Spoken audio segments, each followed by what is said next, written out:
Haleluya, haleluya, haleluya. Kuna issue moja ambayo mara nyingi katika kazi zetu au katika ngazi za familia, mara nyingi tumeshindwa kuheshimu utawala au mamlaka ambazo Mwenyezi Mungu ameziweka juu yetu. Na mamlaka hizi zinaweza zikawa katika ile ngazi ya familia, au huenda zikawa ziko katika ngazi za kiserikali au ngazi za taasisi binafsi. Mara nyingi mamlaka inapokuwa imewekwa juu yako au juu ya sehemu ambayo unaifanyia kazi, unapaswa kuiheshimu sana.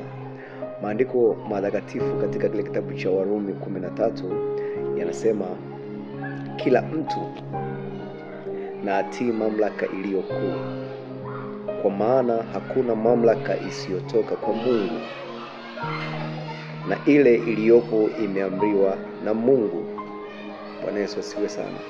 Sasa mamlaka zinaweza zikaanzia katika ngazi ya kifamilia hapa.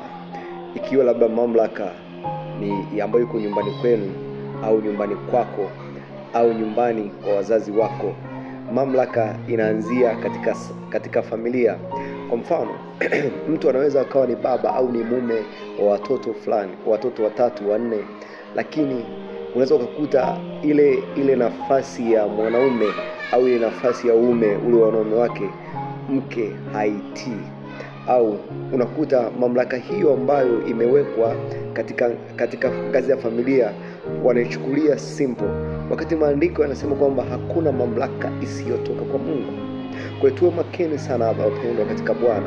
Na hivyo tukienda katika ngazi za kiserikali au ngazi za taasisi mbalimbali ambazo tunazo, watu wengi sana wameshindwa kuheshimu mamlaka. Wanachukulia issue ya kiongozi au mamlaka kama issue za kawaida tu.